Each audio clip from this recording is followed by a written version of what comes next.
जहां एक तरफ WTO में भारत एक बड़ा केस हार गया है और ये हार ऑस्ट्रेलिया, ब्राजील वगैरह के सामने हुई है और उनसे ही हारा है। आखिर ऑस्ट्रेलिया जो भारत का सहयोगी बना है वो क्यों भारत के खिलाफ आ गया WTO में? तो वहीं दूसरी तरफ जापान ने भारत को क्यों आगाह किया F-35 नहीं खरीदने के लिए? आखिर जापान जो बड़ी संख्या में F-35 इस्तेमाल करता है उसने ऐसा संदेश क्यों दे दिया है? जानेंगे इन खबरों को विस्तार से। WTO में जो चीन इतनी रफ्तार से और तेजी से सिर्फ 20 सालों के दौरान में इतना ज्यादा बढ़ा, इतनी प्रगति हो गई उसके पीछे उसकी रणनीति थी और वो रणनीति थी अपनी कंपनियों को सब्सिडी देना। अपनी कंपनियों को सब्सिडी देने से ये कम दाम पर भी विदेश में जो माल एक्सपोर्ट करते थे वो मुनाफा कमा लेते थे कम दाम होने के बावजूद। और ऐसे में क्या हुआ, चीनी माल की खपत बढ़ती चली गई, मांग बढ़ती चली गई और चीन उसका फायदा उठाता चला गया। हालांकि चीन जहां अपने कंपनियों को सब्सिडी देता था तो वहीं चीन इसके लिए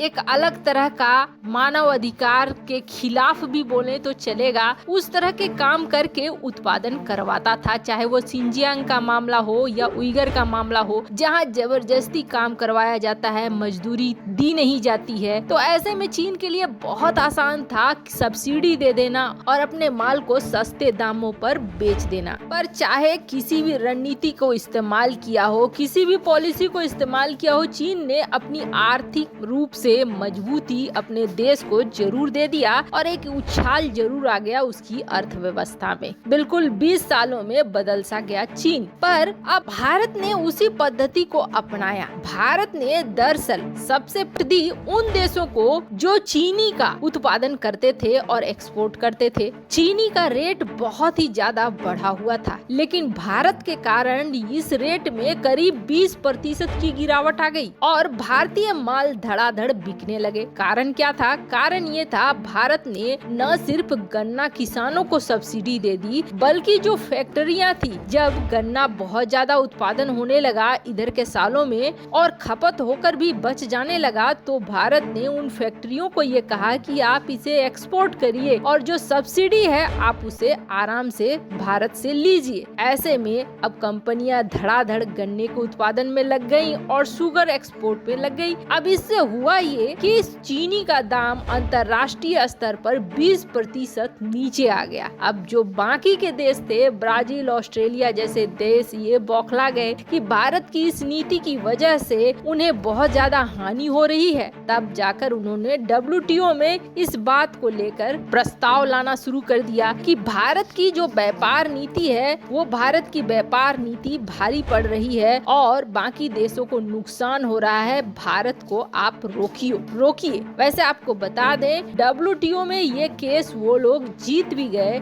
और WTO ने भारत को ये कहा है कि आप नियमों के अनुसार चलिए ताकि दुनिया के बाकी देशों को कोई प्रॉब्लम न हो। इस वक्त भारत सरकार नियमों के खिलाफ जा रही है और WTO में उसी तरह के रास्ते अपना रही है जिस रास्ते को कभी चीन अपनाता था। खैर, अब भारत सरकार ने अभी तक तो कोई निर्णय नहीं लिया है कि वो सब्सिडी देना जारी रखेगी या नहीं जारी रखेगी, लेकिन भारत सरकार के पास एक और उपाय है। जैसा कि भारत सरकार ने ये निर्धारित किया है कि 2025 तक पेट्रोल वगैरह में एथेनॉल की मात्रा बढ़ाई जाएगी। ऐसे में भारत जो बचे हुए ये गन्ना है उनका इस्तेमाल इस दिशा में कर सकता है। खैर, जो भी निर्णय होगा वो तो पता चल ही जाएगा। पर वहीं दूसरी तरफ F-35 को लेकर आखिर जापान ने क्यों आगाह कर दिया है? जापान उन देशों में आता है जो F-35 का इस्तेमाल बहुत ज्यादा करता है। वहीं अभी हाल के दिनों में आप देखेंगे तो दो देश, मोरक्को और अल्जीरिया,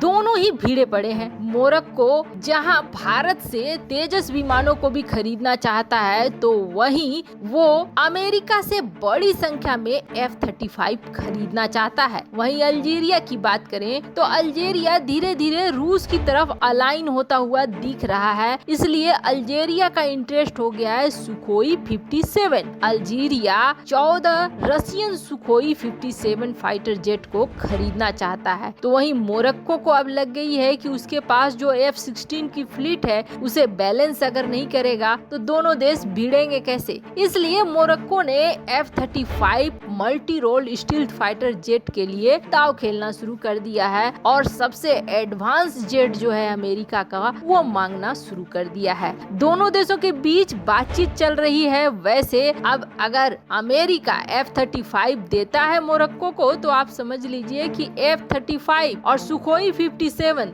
दोनों का आमना सामना होगा बहुत जल्द। वैसे हाल में यूएई वाली जो डील कैंसिल हुई है F-35 की, उसके बाद अमेरिका बहुत जल्द अपने F-35 को बेचना चाहता है। वैसे अमेरिका के F-35 विमानों का खरीदार भारत भी बनना चाहता है। भारत भी F-35 विमान को खरीदना चाहता है, पर यूएई की जो घटना हुई है उस यूएई की घटना के बाद प्रश्न ये उठने लगे हैं कि आखिर 50 जो F-35 की डील है वो कैंसिल क्यों हो गई, यूएई ने क्यों मना कर दिया और अमेरिका ने ऐसी कौन सी शर्त रख दी। वैसे कहा यह जा रहा है कि अमेरिका ने ये शर्त रखी थी कि हम F-35 आपको दे देंगे, लेकिन सुरक्षा की कोई गारंटी नहीं है। आपके देश में मिलिट्री बेस बना लेता है चीन, आपको खबर नहीं होती है। हमारी इंटेलिजेंस एजेंसियां आपको बताती हैं कि आपके नाक के नीचे चीन ने मिलिट्री बेस बना लिया है। ऐसे में हम F-35 के साथ साथ अपने पायलट्स भी देंगे और मेंटेनेंस वगैरह भी हम लोग ही देखेंगे, ताकि चीन जो हमारा प्रतिद्वंदी है वो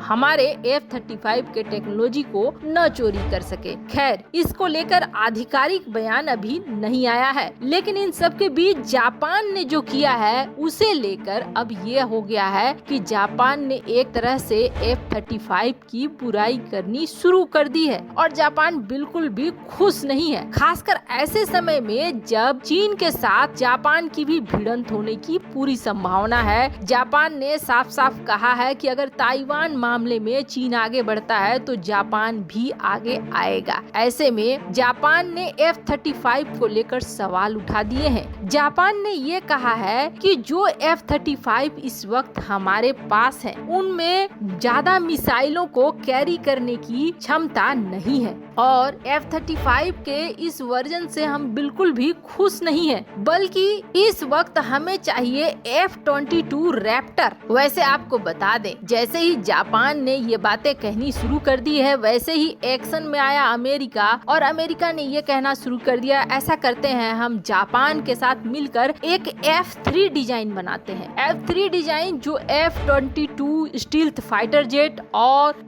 F-35 सेंसर और इलेक्ट्रॉनिक्स दोनों को मिलाकर बनाया जाएगा और वैसे ये नो एक्सपोर्ट पॉलिसी के तहत होगा, यानी इसे बेचेगा नहीं अमेरिका, लेकिन चूंकि जापान की रक्षा का प्रण ले चुका है ऐसे में जापान की रक्षा के लिए आगे आएगा। वैसे आपको बता दें, जब विमानों को स्टील्थ बनाया जाता है तो इनके डिजाइन में जगह बहुत कम बचती है, जिसकी वजह से मिसाइलों को लेकर जाना एक बहुत बड़ी बात हो जाती है। मिसाइलों को रखने की जगह नहीं बचती है। यही वजह है कि जापान F-35 से खुश नहीं है। अगर मिसाइलें ही नहीं ले जा पाएंगे फाइटर जेट तो स्टील्थ होने का क्या फायदा मिलेगा। वैसे आपको क्या लगता है, क्या भारत को अमेरिका से F-35 लेना चाहिए? कमेंट कर अपनी राय जरूर बताएं। जल्द मिलते हैं अगले वीडियो में नई खबर के